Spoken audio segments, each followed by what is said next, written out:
Hello, and welcome to this session with School of Humankind, which is all about what is conscious parenting. So, I put up a post yesterday and I said that to parent consciously is an invitation to be deliberate and intentional in our interactions with our children in service of our desire to contribute positively to their thriving over the long term. So, my desire in this session is to dig into parts of that in more detail. So, the first thing is conscious. Okay, that word conscious in itself, we make an assumption, I think, that everybody has the same understanding of what that means. And on the basis that that's not necessarily true, I'm going to dig into that a little bit first of all. So, a great way to explain the difference between the conscious self or conscious mind and the unconscious self or unconscious mind is to use the analogy of learning how to drive. So, whenever you sit behind the wheel of a car for the first time, you are what is called consciously incompetent. In other words, you are aware consciously that you are incompetent, that you don't know what to do. You know, even the teenagers who get behind the wheel and think they know everything will still succumb to this. They will sit there and realize, I don't know what to do. I don't know what buttons to press or things to turn or anything. But by the time that you have a number of lessons and you get to the point of passing your driving test, you are what is called consciously competent. In other words, you're competent enough to be on the roads and pass your test, but you have to still use a lot of brain power and mental energy to drive. So you have to be deliberate and intentional in everything you do. So you're still going, what do I need to do next? Which pedal do my feet need to be on? Remember, if you're in a manual car, what gear am I in? Do I need to go up? Do I need to go down? Which mirror do I need to look in? So you're using your conscious mind to drive. Okay, you're thinking about it, you're using mental energy. And then after some years driving, you can literally drive unconsciously. You can get into your car, turn the key, and off you go and arrive in destination B without remembering anything about the pedals or the gears or the mirrors or anything, because what has happened is you've practiced that many times and your unconscious then allows you to do that in a different way. Now, so the unconscious is hugely beneficial and hugely important. And if we didn't have it, we wouldn't be able to operate in this world because we would have to use so much mental energy to do everything that we'd be exhausted by 10 o'clock in the morning. So, and if you think about it, it's the same thing with a kid learning how to tie their shoelaces, for example. Initially, they have to be really careful. How do I do this? It's really frustrating. Where are my fingers? What am I doing? Where does this one go? And then after a while, despite all that frustration for probably both you and them, you get to a point where they get to a point where they're able to tie their shoelaces without thinking. Okay, so without thinking. So our unconscious is massively important and helpful in our lives. However, there are parts of it that are maybe potentially not always so helpful. So our unconscious gathers data, for want of a better word, okay, gathers data from all of our life experiences. So from all of the people, the situations, the environments that we're exposed to throughout our lives, everything that we hear, that we see, the people involved in our lives. Data, as I say, for want of a better word, is gathered, and our unconscious makes patterns out of those data and stores those patterns as beliefs. And those beliefs get kind of formed almost into our identity, our personality, and they become the operating system by which we show up in the world. They control what we say, what we think, what we do, without us ever realizing that that's what's going on. Now, I was introduced to this concept probably about 10 years ago, and it blew my mind, literally. I had no idea that there was an unconscious part of me basically making all the choices, controlling my view of the world, the way I showed up, the things I said, the things I did. And when it comes to parenting, it is almost like at the moment of birth, along with being handed your baby, you are handed a memo that slips straight into your unconscious. And on that memo are two lists, a list of bad behavior and a list of good behavior. And the instructions on the memo tell you that your job as parent is to make sure that your child stays on the list of good behavior and stays off the list of bad behavior. And that should they err from the good behavior to the bad behavior list, that your job is to get them back on track. And essentially, that you must use whatever incentives, rewards, or punishments that are needed in order to do that.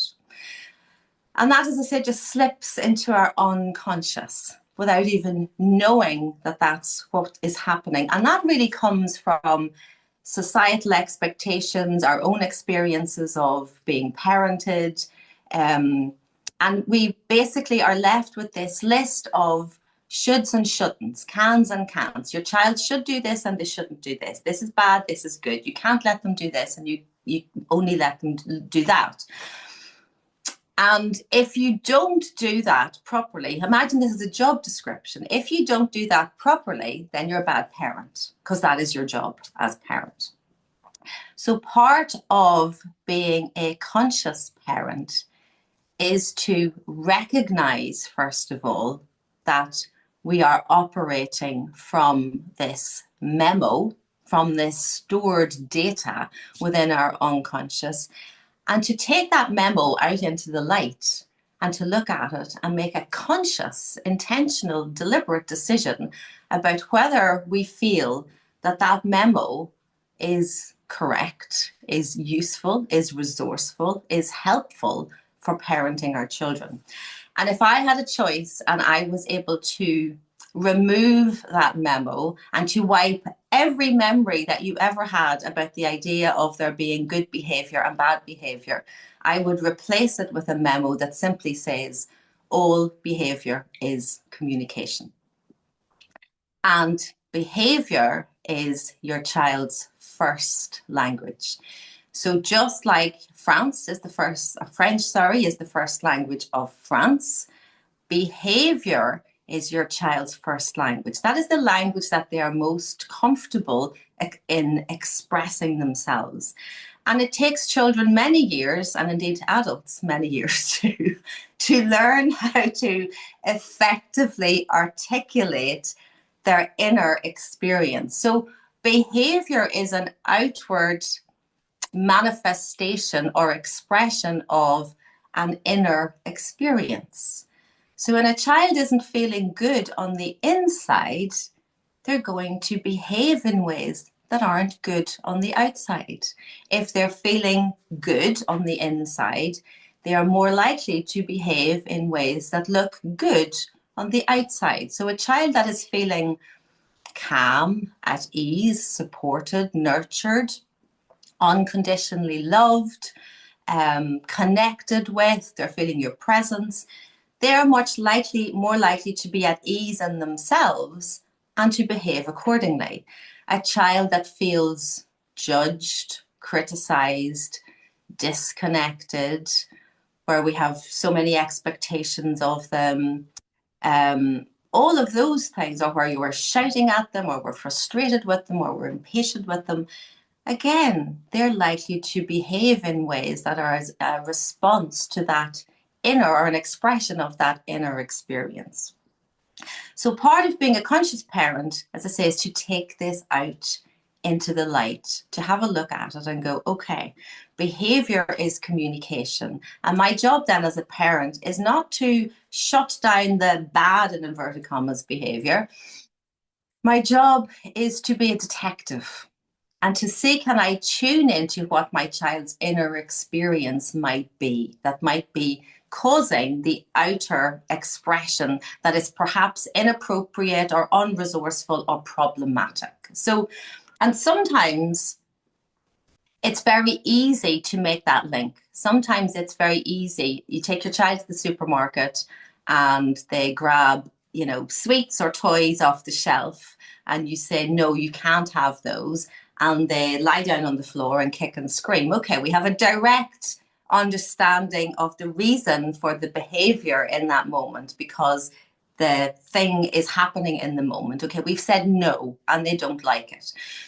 And if we take the old memo tells us that we must say, get off that floor straight away. Stop behaving like that. I'll put you in the car, or, I'm not going to allow you to go to the park later. So we introduce a punishment, or we perhaps even introduce some sort of incentive. If you don't get off, if you get off the floor, I'll take you to the park, whatever it is, anything to stop the behavior. But it's all about manipulation of the behavior. Whereas the new memo would say, connect with your child and validate their experience and understand that for them, that no is as devastating as a no that we as an adult might feel when we are rejected for a promotion or, something big in our lives. The small things that we think are small to our children are big things to them. That's devastating to them, that they couldn't have the sweets or the toy or whatever it is. So an appropriate response might be, I know you want those sweets. I know you want that toy. Yeah, I know it's really hard not to get what you want. I get it. Okay. I'm not saying that will miraculously move them off the floor in a nanosecond, but it will help, because all that we all need as humans is to feel validated in our experience. Can you imagine if you as an adult didn't get a promotion at work, excuse me, that you were expecting, that you were really excited about, and you came home and you were upset about it, and your partner basically told you to wise up? Because that's essentially what we're telling our children, okay? It's no big deal, it's not the end of the world. There's other jobs, you can, we wouldn't do that. We wouldn't do that to an adult. So it's the same. Again, this is the conscious element, taking a step back and appreciating that to our children, that's a big deal. Okay, they're having an inner experience that makes them feel bad, and that our job is to validate and to empathize with them rather than shut them down. The other thing about conscious parenting, and this touches on what I've just said about how we treat adults differently, is that old memo about behavior focuses very squarely on the child's behavior. Okay, conscious parenting invites us out to look at our own behavior. Okay, so it invites us to look in the mirror and take responsibility for our own behavior, and to recognize that our children's behavior is often a response to our behavior, to how we're showing up. So if we look at adult relationships, whether it's a friendship or whether it's a romantic relationship, we fully appreciate and accept that we're responsible for our behavior. And if we shout and scream at our partner, we're probably not going to get a very good response, are we?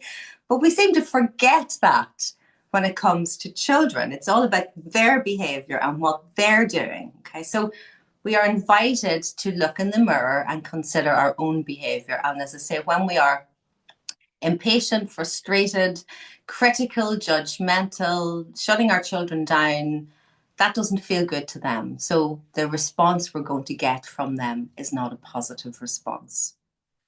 And there's a great little story that somebody shared with me a number of years ago that really hit me about this difference between the respect we have for adults and the disrespect almost that we have for children, or we tend to have, unless we bring it into the light and look at it.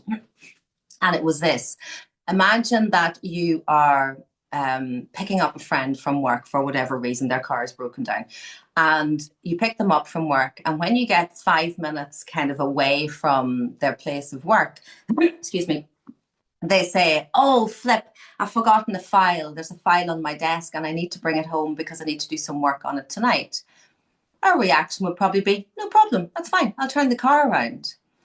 Now compare that to your child gets in the car after school and 5 minutes away from the school, they say, oh, I forgot my homework folder.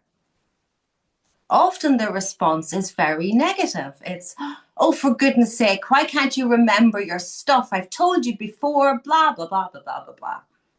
And I say, I remember being told that by some other parent coaching program or something that really struck with me, the difference with which we respond to our children and adults. And we wouldn't get away with responding like that either to adults. So again, this is all conscious parenting. This is all bringing it into the light. Let's look at these things.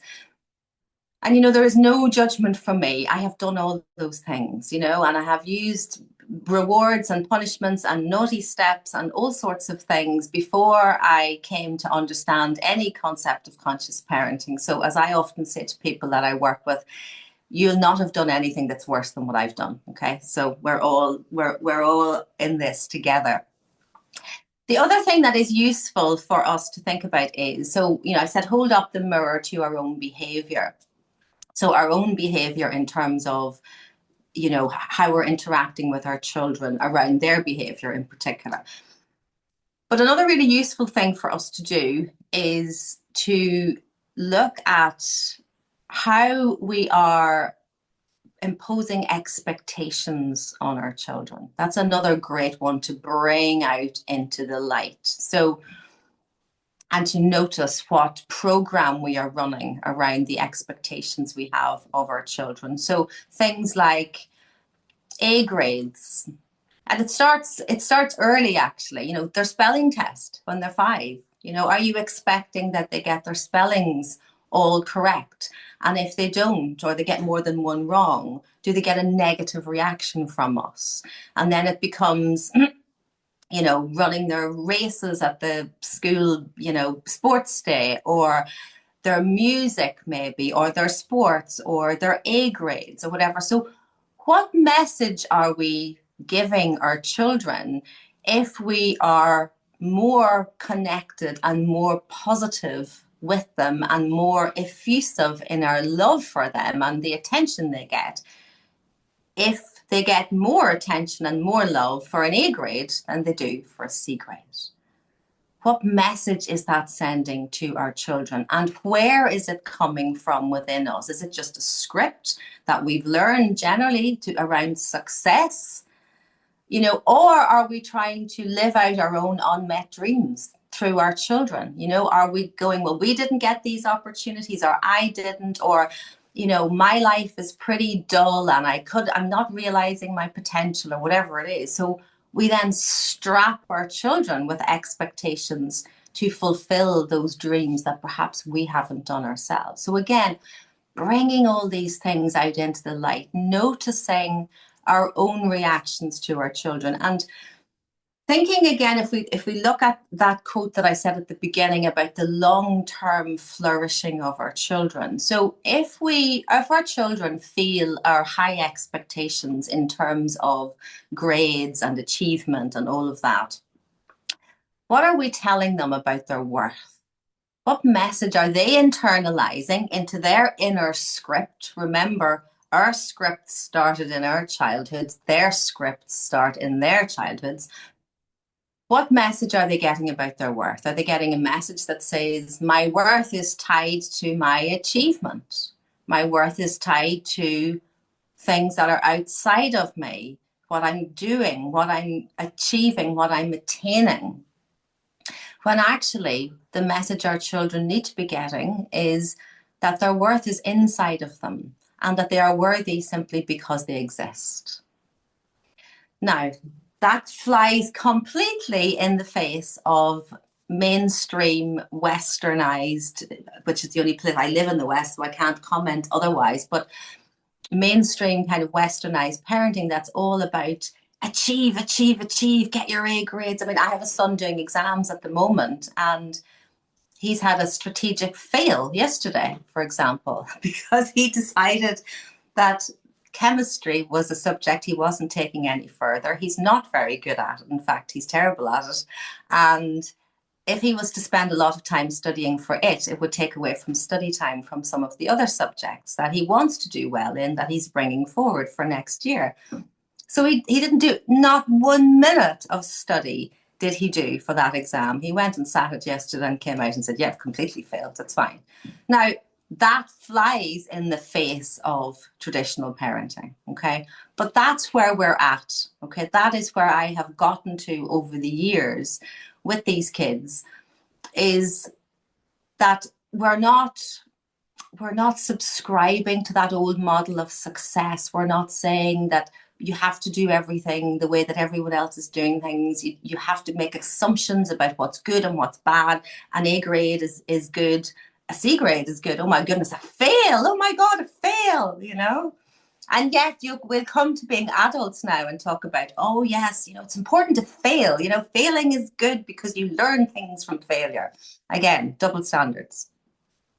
The other thing that I want to say before we kind of move into, if you have any questions, either of you, is the longer term element of raising our children. So the behaviorist approach to raising our children is very kind of short term and very narrow focus. It's about, how do I get them to get into the car, get out of the car, get up off the floor from throwing a tantrum? How do I stop them being unruly? How do I blah, blah, blah, okay, which we're moving away from.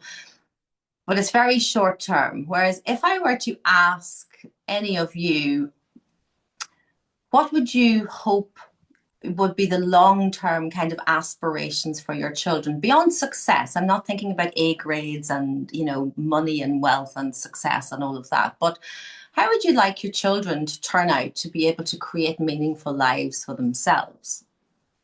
And my answer to that question is, well, I would hope to raise my children in such a way that they are able to make decisions for themselves that lead them towards living a life that feels meaningful and nourishing to them. Okay. So then we go to, okay, what kind of skills and experiences might they need in order to be able to do that? Well, they need to learn how to make decisions. And again, children don't learn how to make decisions without making decisions. So again, if we're telling our children all the time what they can do, what they can't do, what they should do, what they shouldn't do, they don't learn to make any decisions. And this can start really small, with kids really small. Which pair of socks would you like to wear? Would you like an apple or a pear? Simple decisions, helping children, to supporting them and allowing them to make decisions that in ways that are unimportant, particularly when they're younger, sets them up to being used to making decisions. So, and we need to raise our children to have discernment in terms of being able to listen to their inner GPS. So what does this feel like to me? What kind of people do I enjoy being around? What types of experiences make me feel good? What doesn't make me feel good? So helping to allow them to stay tuned into their inner GPS so that they're not always looking outside of them for validation as to what's right and what's wrong, what's good and what's bad. Well, no, what does it feel like for you? So if I have any hope of my children being able to make those decisions for themselves when they're grown up, I have to be their training ground. Okay, I have to be the training ground for making decisions, but also for things like advocating for themselves. Again, I very much want my children to advocate for themselves, to not follow the crowd, to not just succumb to peer pressure, to say, no, that doesn't feel good to me, to put their hand up and ask questions, to push back against things that don't feel good, to question systems and situations that don't feel good. But again, I have to be the training ground. So we often find ourselves giving off about our children answering us back or questioning us. But we have to allow them to do that if they're going to have the experiential learning of doing that, so that when they go into adulthood, It's just a natural thing for them. It's become normalized for them. We can't say to our children, I want you to stand up for yourself. But yet, anytime they do that with us, we shut them down. And believe you me, my children will push back against me anytime that they feel that I am being impatient or frustrated or short tempered or whatever it is. Because despite all of this conscious parenting, I'm still a human. And at times I become overwhelmed and tired and all sorts of things. But they will push back. And that's also one of the benefits of parenting in this way, because that has become so normalized and my children feel so psychologically safe to push back that they will do so. So one of my children said to me, recently, I don't like the way you just said that. You just spoke to me, Mum. That didn't feel good. And then another of them the other day, when I asked him to do something because I was being impatient and I told him to clear his clothes off, clear up his room and put his clothes in the wash basket and take his plate out of there, said, did you really need to say it like that? Correct. Now, conscious parenting requires a huge amount of eating of humble pie, okay? And it requires that when our children push back at us like that we don't then escalate into, how dare you speak to me like that? Because again, what do we want for the long term? We want them to stand up for themselves. We want them to push back when people are treating them in a way that doesn't feel good. So we have to allow them to do that. And one of my favorite things to do in situations where I might feel myself getting inflamed inside in those situations is to give myself a timeout. So instead of saying, how dare you, and moving into that zone, which is punish, tell them to have a timeout. Mine are too old to do that now anyway, but it's give myself a timeout. And I will. The other day, in fact, I said to my son, because we could have got into a bit of a combative argument about something, and I said, you know what? I need a few minutes. I'm going to go into the kitchen and drink my tea, and I will come back. So I went to the kitchen, drank my tea, gave myself a shake, give myself a bit of perspective, went back in, sat down and said, I'm sorry, let's start again. Okay, so humble pie is on the menu a lot in conscious parenting, but it's so useful. We help our children to learn how to navigate conflict in a way. So disagreement. I did not learn that growing up, how to be able to disagree with somebody but remain in connection. Okay, very important skill. And the other thing too is, if we want our children to be able to have the skills to stand up for themselves, but not in an aggressive way. I'm not talking about an aggressive way. We have to allow them, as I said, to push back. But also, if they do it in an aggressive way, we have an opportunity then to talk to them about how best to approach pushing back against something. I mean, I've had situations with my boys where they're at each other's throats and maybe one of them wants the other one to do something or to stop doing something. And I will intervene, but gently, and say, you're not going to get the best out of the situation using that type of language, that type of tone. How do you feel? I feel mad. And being a kind of a referee in those circumstances and helping them to develop the language, to develop the skills to be able to disagree, but not in a way that's going to result in a negative response or an aggressive and defensive response from the other person. So that is really the crux of what I want to cover in this session today. It's, we could do a session on each of those pieces kind of in and of themselves, but let's kind of just quickly recap. So remove the memo about good and bad behavior and replace it with all behavior is communication. And you are a detective in that scenario. What I should have said actually in that was, sometimes, like I said, it is very easy to see why our child is behaving the way they do because it's directly related to something that's happening in the moment. Sometimes we will not understand why our children are behaving a particular way. So a child may come home from school and, an hour later have this massive meltdown, which doesn't seem to be related to anything that's going on in the current environment, but it may be something that happened in school earlier. The child themselves may not even be able to join those dots. So it's not always about joining the dots. We don't need to necessarily join the dots. We simply have to understand my child is having an inner experience that doesn't feel good. So let me comfort them in some way or other. Okay, so all behavior is communication. Our job is to detect, comfort, empathize, validate. We must look in the mirror, okay, at our own behavior and our expectations that we are perhaps burdening our children with, and look at that. And also looking at the longer term. What do we want for our children in the longer term? And what skills and experiences do they need to have normalized within our homes and within our relationships so that they develop those skills going forward? So that is us.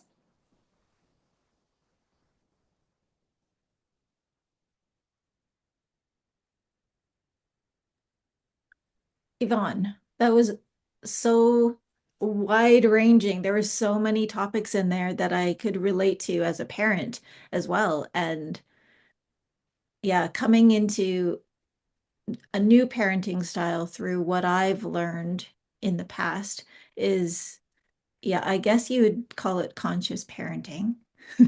It's but it's also freeing because we're not necessarily holding our kids to a standard. We're Yeah. exploring with them because, and I always tell my kids this when they behave in a way that I'm just like, I do not get this. So I'm going, this is my first time going through this as well. So let's see what we can do together because we want a good outcome. And a parent's love is probably one of the most selfless because there's nothing really in it for us to see these people succeed, except maybe they'll change our bedpans when we're older. Actually, that's the only thing I wanted out of this. But, so we want them to be good humans, and there's going to be a portion of their life that we're not going to be around to Mm. see them being good humans. So it's really, Yeah. we're really trying, I think when we keep that in view, that also is really helpful. Yes. Yeah. And you raised such a great point there. It's about a kinship, not a hierarchy or a dictatorship. I love what you said there, Angela, about I've never done this before. I often say that to my kids. I've never had to deal with this before. I've never been a parent of a teenager before. We're all just figuring this out together. I'm going to get it wrong. Okay, so let's just, yeah, totally. And you've also just reminded me there of the fact that it's the strangest thing that we invest so much in this relationship, in a relationship with somebody who we know is going to leave us. Yes. Nowhere else does that happen in our lives. Yes. And hopefully along the thing of lives, we leave them first. We cut a few threads here and there as we're going along. Yeah. But if you look back to the way we were raised, and I think it's probably more authoritarian Yeah. in in terms that it also affects our lives that we think people older than us know better, Mm, when that's not necessarily the case. But we've been raised that way. Like, listen to me, there is no discussion about this. I know better. mm. And we do that. We've been conditioned to that. But then when we're in the space, I'm just like, whoo, I've never done this before. Like, how do you parent a teen through social media? How do you parent a teen through bullying? Like, we'll just figure this out. So I think I really love so many of your words in terms of be curious and not judgmental and my personal mantra is everyone does the best they can at the time. Yes. So even when a kid, and you said this as well, they will behave in a certain way that maybe they don't even know why. Mm, We have to give them the grace to actually go nuts sometimes. yeah. I mean, I sometimes behave in ways still at 55 that I don't understand. So, Agreed. Yeah. And so why do we expect our kids to figure it out? One thing that you mentioned that I really believe in, and I learned it too late for my kids, and so hopefully do it with my grandkids, is letting them make decisions.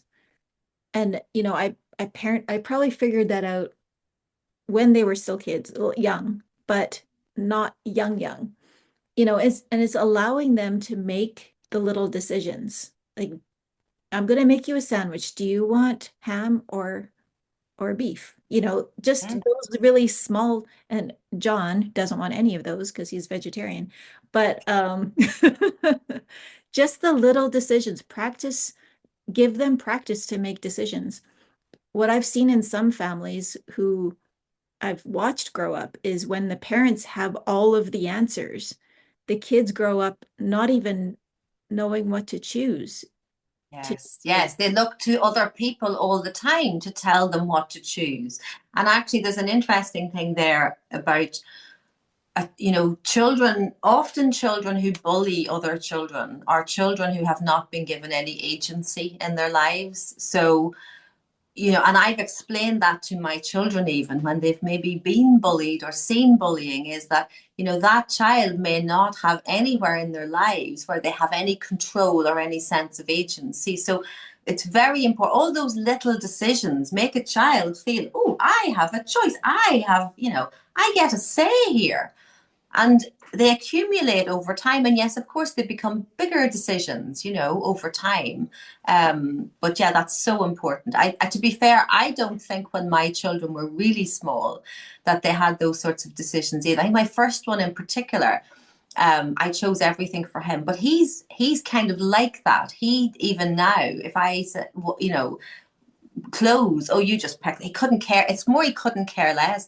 But then my second child came along and completely tested me on everything, in that he wouldn't, even at like a year old, he wouldn't wear hand me downs. It was like, he rejected clothes, and wouldn't wear things, wouldn't do things. He came to, I had a really easy ride with the first one, and then the second one came along to wake me up. Yeah. I think there's a thing that I'm as someone who's not a parent, but I spend a lot of my time educating people, and it's not an Mm. awful lot of difference between educating children and educating adults, uh, Just don't except have you like, see it. Sorry. oh, that's okay. Okay. There's not a huge amount of difference, except with children you see things slightly more clearly. But two things. First of all, your thing about bullying, I think, is absolutely true. I was stuffed into a boarding school where the bullying was toxic. I was on the receiving end of it for a number of years. Who were those bullies? They were kids who'd been ripped out of their home and shoved into a boarding school.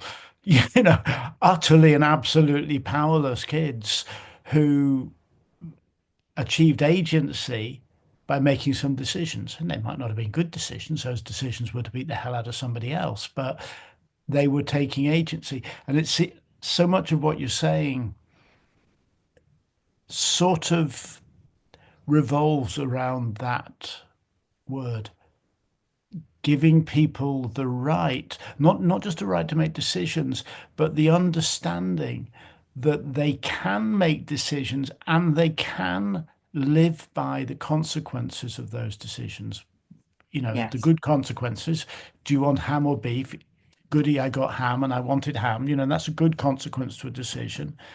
And then the bad consequences of decisions, where say do something and you go, yeah, you don't really want to do that, do you? That was a bit of a dumb thing to do. Uh, Alongside agency, when you're working with the little ones, I'm actually back doing an artist in school project in a primary Mm. school at the moment. So I'm working with infants. They're brilliant. I'm not even allowed to speak to them because it's an Irish immersion school. I can speak to them, but I can't speak in English. They're not allowed to hear English in school. It's brilliant. It's brilliant. Uh, they need agency, but they also need unconditionality. That, the worst thing that happens in meetings and the very worst thing that happens in education is people asking closed questions. Mm. So I'm going to ask you a question, but I know the answer. So the only thing at play here is whether or not you're as smart as I am.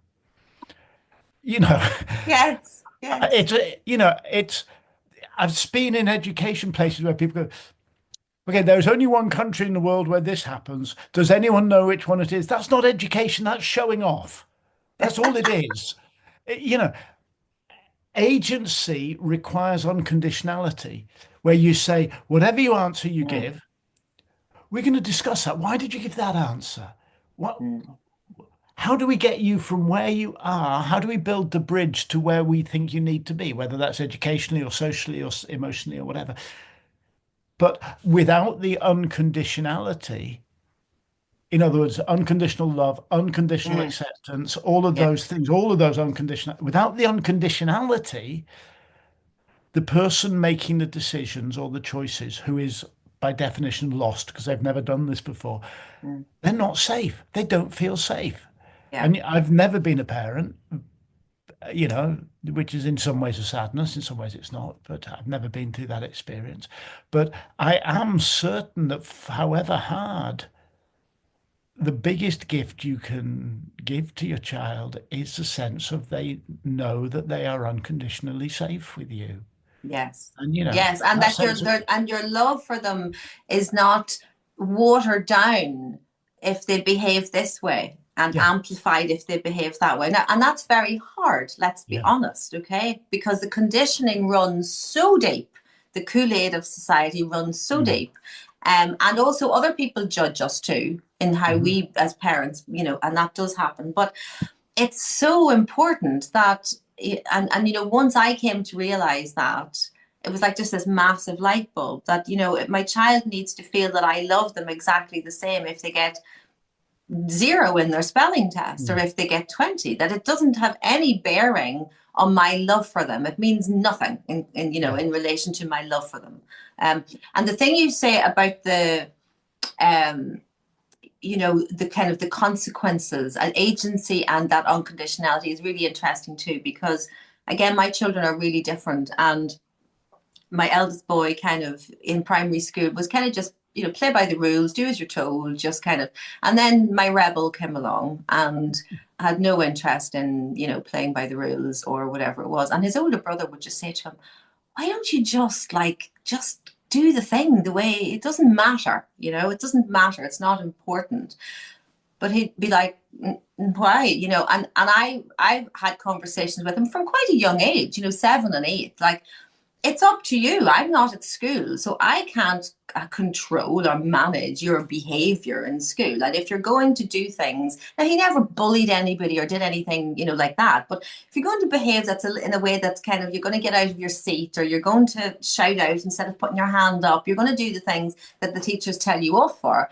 That's up to you. That's but and you understand what then happens at times. You get told off or you lose your golden time on a Friday. Don't even start me on that rubbish, and um this sort of thing. But again, but I was never going to tell him off, if I got a phone call or my love for him was no different. And as I say, wasn't that he was doing anything that required that he be reined back in. Really, it was more just kid being a kid. Mm. But it is interesting. Yes, it has to be a kid. It's not a case of, okay, well, you do what you want, but if you behave like that, or I get a phone call from the school, I'm going to punish you. Mm. That's not how it works. Yeah. So And isn't good that point. sort of an essence of community in some ways? That, in certainly within more traditional communities, people break social norms and they misbehave, and they are sometimes punished for it, but they are very seldom excluded from Mm, community. mm, Exclusion from community is the ultimate human punishment. In mm, an age of, we're very big on excluding people from community in, our fairly dysfunctional society these mm, days. Um, if you exclude a child from his or her first community, which is a community of their parental or their carers' love, mm, I mean, what an appalling thing to do. I exclude you from my love, or I degrade my love because you got an E in your test instead of an A, or mm, or even because you acted up and nobody bothered to ask you why you were acting up, and you said or you did something which is, and therefore I exclude you from the circle of safety. That's a, Yes, or you embarrassed me in public. oh yeah. You know, that's a big I one. I grew mean, a up with lot, that one. I grew up with that one. Yeah, you very know, much. like that's like the wrath, you know, from that Mm. one. And but yeah, it's yeah, And it's, you're so just picking up on, so it's just you're so right about how deep it goes, because what you just said, I grew up with the embarrassed me, but that was because my parents were working class, working class man and woman who had achieved a precarious middle class existence. That he was a teacher and my mum was a nurse, and they were terrified that people would see that they were common. That mm, was if I did something that wasn't proper, people might think we were common and send them back to where we send us back to where we, I was so acting out their programming, and there's no criticism of them because that was their programming.